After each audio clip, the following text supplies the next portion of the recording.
You open your eyes. The ceiling is so close you could touch it without lifting your arm. The air smells like smoke, sweat, and something rotting inside the walls. Somewhere below you, a man is screaming at his wife. Somewhere above you, someone is emptying a chamber pot out a window. You are on the 5th floor of a Roman apartment building.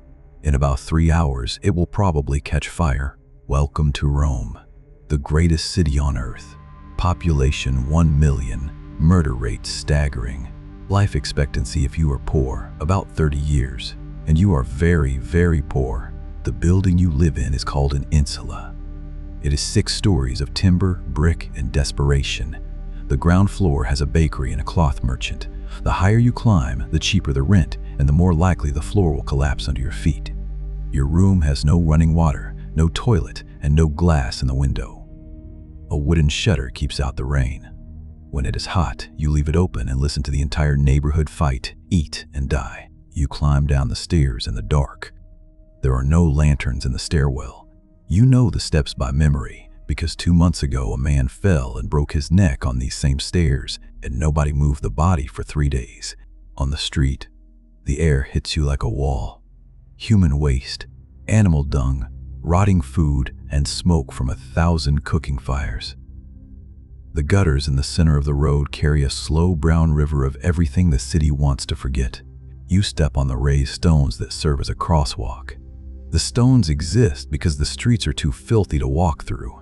Breakfast is a piece of hard bread dipped in wine. You buy it from a thermopolium, a street-side counter with clay pots built into the surface, each one filled with stew, porridge, or beans. This is fast food, Roman style. You eat standing up because you cannot afford to sit down. Most Romans never cook at home. Their apartments have no kitchens. Open flames on the upper floors are illegal because the buildings burn so easily. You work. If you are lucky, you are a laborer at a construction site, hauling stone for a new temple.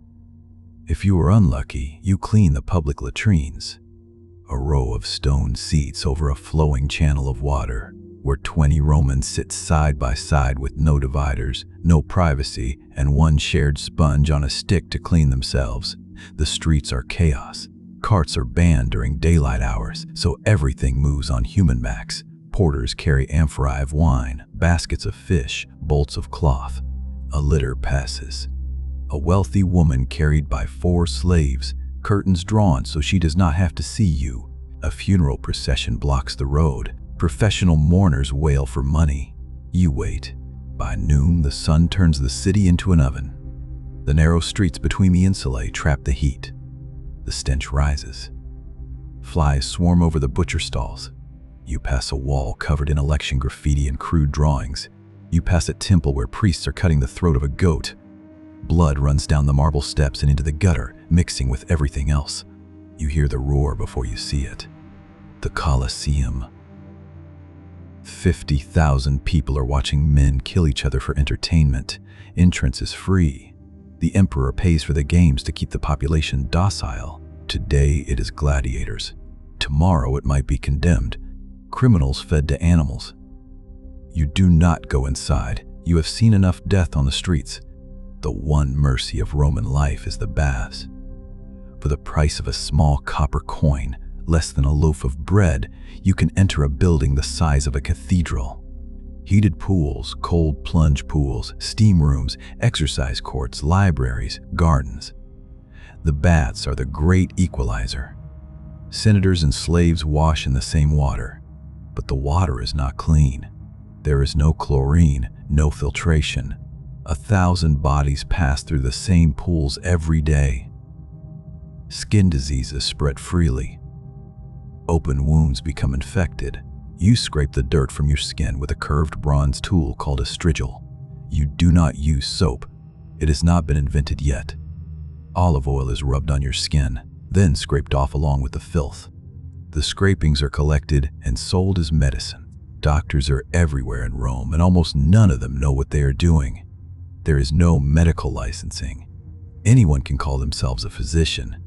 They prescribe ground-up gemstones for stomach pain and mouse brains for toothaches. Surgery is performed without anesthesia. The patient is held down by assistants while the surgeon cuts. Infections kill more Romans than battles ever will. If your baby is born weak, or the wrong sex, or simply unwanted, it can be left outside on a rubbish heap. The law permits it. No one will stop you. No one will ask questions. When the sun goes down, Rome becomes a different city. There are no streetlights, no police force, no emergency services.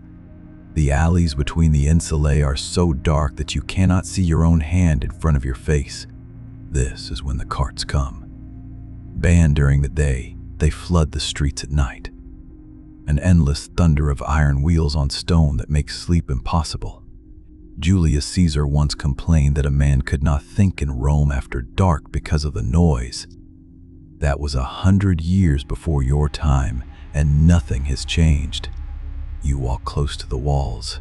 Muggers work in pairs. One distracts, the other strikes. Roman poets write about the nightly terror of walking home.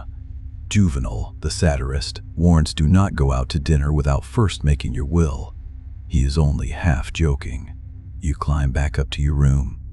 You bar the wooden door, not because it will stop anyone, but because the sound of it breaking will wake you in time to scream.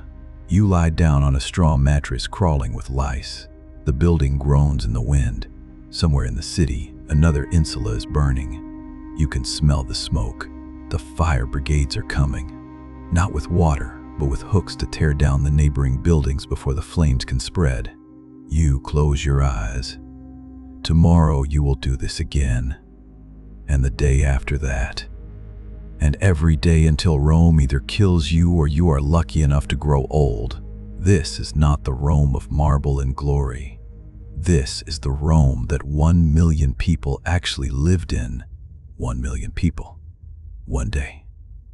And every single hour was a fight to survive. If you want to walk through more worlds that history forgot, subscribe to Throne and Ashes. The next city is already waiting.